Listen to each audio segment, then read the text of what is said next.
Oke. Assalamualaikum warahmatullahi wabarakatuh. Perkenalkan, nama saya Eredani Kurniawan dengan NIM saya 418220147. Saya di sini akan mempresentasikan ujian akhir semester komputer masyarakat dengan dosen pengampu Ibu Sarwati Rahayu ST MMSI. Oke, kita lanjut ke soal yang pertama.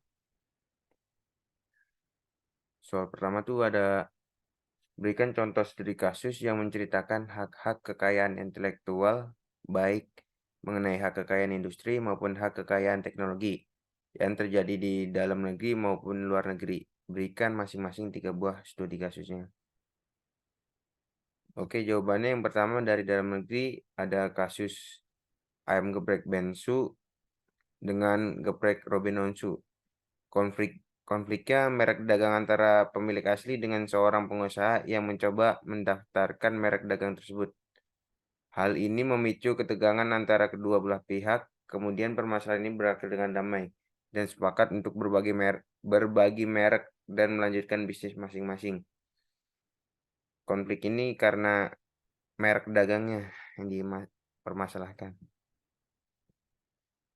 Kemudian desain industri botol BioLife Fish Tupperware.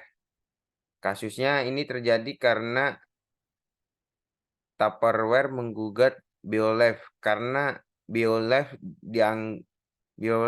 dianggap memiliki kesamaan produk yang bernama Eco Bottle. Kemudian BioLife menggugat ke pengadilan Semarang, berharap memenangkan gugatan, namun gugatan tersebut ditolak Pengadilan Negeri Semarang karena gugatannya prematur. Yang ketiga, Malgrain Indonesia dituntut bayar denda. Penyebab Malgrain Indonesia dituntut karena ia telah melanggar hak cipta atas sketsa Tugu Selamat Datang karena dinilai menggunakan sketsa logo tersebut, logonya seperti ini, dia mengambil logonya tanpa izin dari seniman aslinya maupun kerabatnya. Terkait hal tersebut, Malgrain Indonesia harus membayar denda sebesar 1 miliar karena kasus tersebut.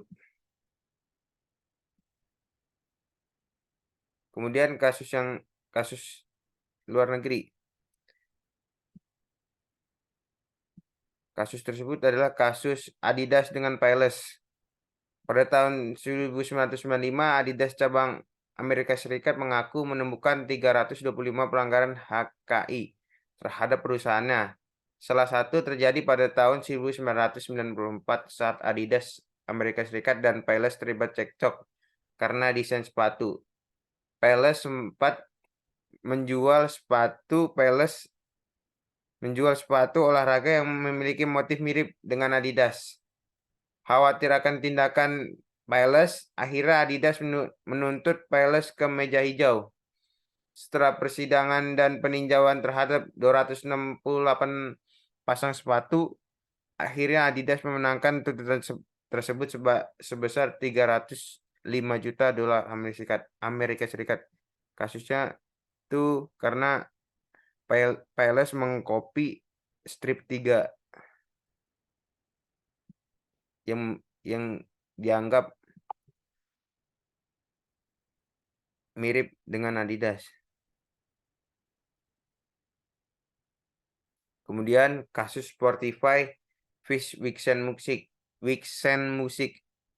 Perusahaan streaming musik Spotify dituntut oleh Vixen Music Publishing minggu lalu karena diduga menggunakan ribuan lagu, termasuk lagu-lagu karya Tom Petty, Neil Young, dan The Doors, tanpa lisensi dan kompensasi kepada penerbit. Karya Musik Literature melaporkan Selasa pada tanggal 2 bulan 1, Vixen pemegang lisensi eksklusif untuk lagu seperti Free Fallin' karya Tom Petty and Like My Fire karya The Doors Girls We Got A Good Thing Over Wish, dan karya musisi lain seperti Steve Nicks menuntut ganti rugi dan kompensasi setidaknya senilai 1,6 miliar dolar.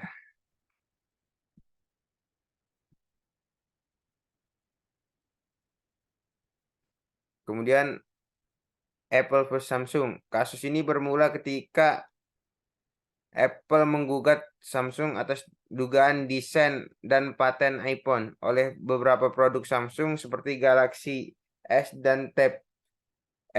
Apple berpendapat bahwa Samsung meniru tampilan dan fitur produk dengan sengaja. Sengketa tersebut berlangsung selama 7 tahun 1 bulan. Kemudian Samsung membayar sebesar 539 juta dolar atau senilai 7,7 triliun kepada Apple karena fitur Apple sudah dipatenkan.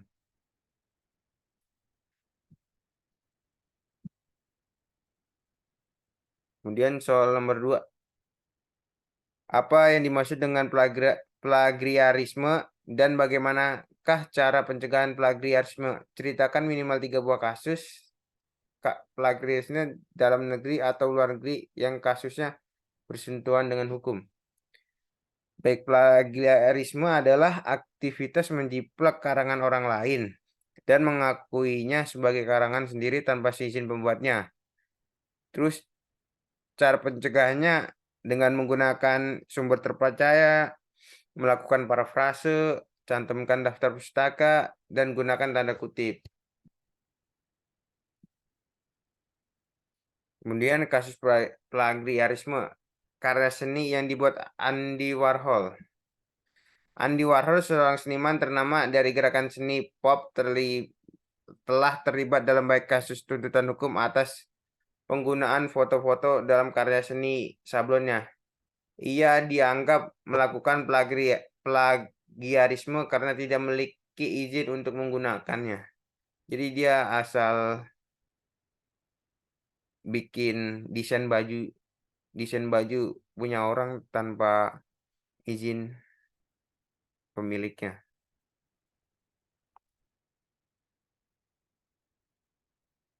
Kemudian The Da Vinci Code yang ditulis Dan Brown. Dan Brown merupakan penulis The Da Vinci Code, telah dituduh melakukan plagiarisme dalam 2 kasus yang berbeda. Pada kasus pertama, penulis Michael Baigen dan Richard Lee menuduhnya menyalin buku mereka The Holy Blood and the Holy Grail, tetapi mereka kalah karena bukti yang kurang kuat.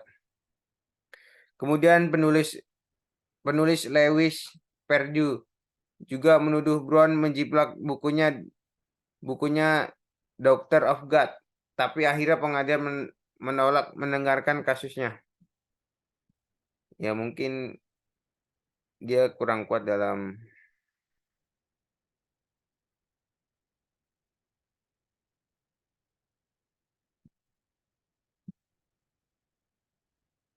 Kemudian lagu My Sweet Lord dirilis oleh George Harrison. My Sweet Lord adalah single pertama yang dirilis oleh George Harrison sebagai artis solo. Namun ia segera dibawa ke pengadilan karena menyalin melodi He's So Fine, sebuah lagu milik grup trio wanita The Chiffons. Dia dinyatakan bersalah atas plagiarisme yang tidak sengaja dan dia membeli perusahaan penerbit yang memiliki lagu tersebut. Dan The Chiffons akhirnya merekam My Sweet Lord versi mereka tersendiri.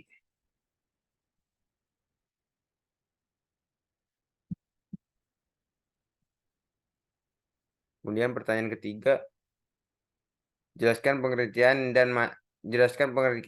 dari masyarakat informasi. Berikan contoh dalam sebuah studi kasus. Oke, jawaban masyarakat informasi adalah masyarakat yang melakukan distribusi, penggunaan, dan manipulasi informasi dalam aktivitas ekonomi, politik, dan budaya secara signifikan. Manfaatnya, masyarakat lebih terbuka dan kritis, masyarakat informasi menjadi demokratis dan desentralisasi.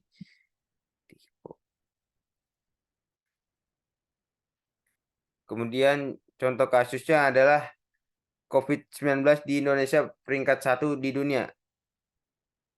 Berita tersebut beredar di aplikasi WhatsApp bahwa kondisi pandemi COVID-19 di Indonesia ini peringkat 1 di dunia.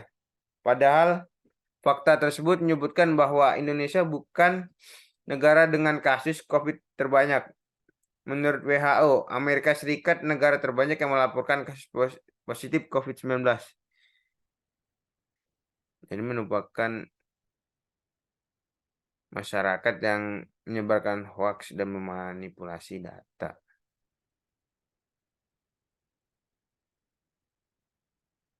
Kemudian berlanjut ke pertanyaan keempat, ceritakan mengenai semua hal tentang diri Anda dengan menggunakan analisis SWOT.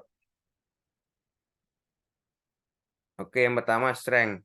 Strength yang ada di diri saya adalah saya dapat bekerja secara tim maupun individu. Kemudian bisa memecahkan masalah dengan cepat di bidang tertentu.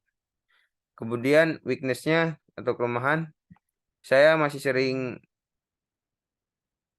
malu dalam memberikan pendapat. Kemudian masih sering menunda-nunda suatu pekerjaan atau ngegampangin. Kemudian peluang atau opportunity. Saya ingin belajar hal-hal yang baru di bidang IT karena saya mengambil jurusan IT. Kemudian saya agar tidak tertinggal perkembangan teknologi baru. Kemudian triknya ancamannya, saya masih kurang konsisten dalam mengembangkan segala sesuatu. Mungkin itu analisis SWOT yang bisa saya gambarkan pada diri saya. Kemudian yang terakhir, ceritakan kegiatan pengabdian kepada masyarakat yang telah kalian lakukan. Oke, kegiatan pengabdian masyarakat kami yang berjudul pentingnya internet dan jaringan dalam bisnis digital di era globalisasi. Tempat dan waktu. Tempatnya ada di Sekretariat RT 9 RW 1 Kalidres Jakarta Barat pada hari Sabtu tanggal 27 Mei 2023 jam 9 sampai dengan selesai.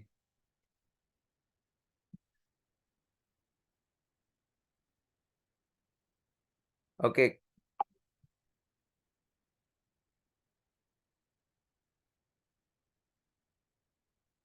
Jadi kami di sana menjelaskan atau mengedukasi bagaimana pentingnya internet dalam bisnis di digital di era globalisasi, contohnya dalam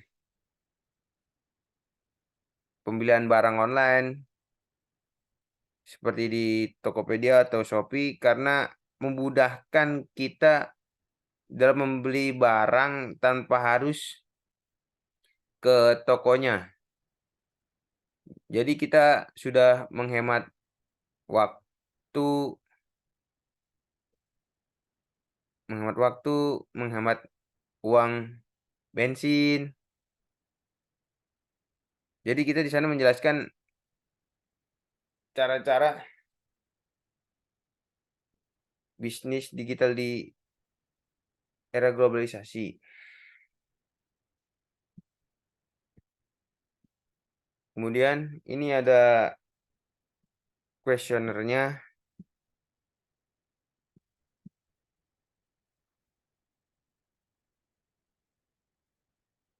Dan terkait materi di sana, saya sebagai kameramen saat pelaksanaan Kompas tersebut. Kemudian, apakah Anda sangat terbantu dengan kegiatan ini? Rata-rata perbandingannya sama. Sangat membantu dan cukup membantu. Kemudian ini ada beberapa nama yang sudah mengisi kuesioner. Rata-rata umurnya tuh di atas 17 tahun karena kita target kita anak-anak muda. Kemudian berkaitan dengan materi, dengan jawabannya cukup sesuai. Kemudian seberapa bagus materi yang diberikan itu ada 50-50. Kemudian seberapa puas Anda dengan kinerja pemberian materinya, mendapat paling bagus itu 71,4.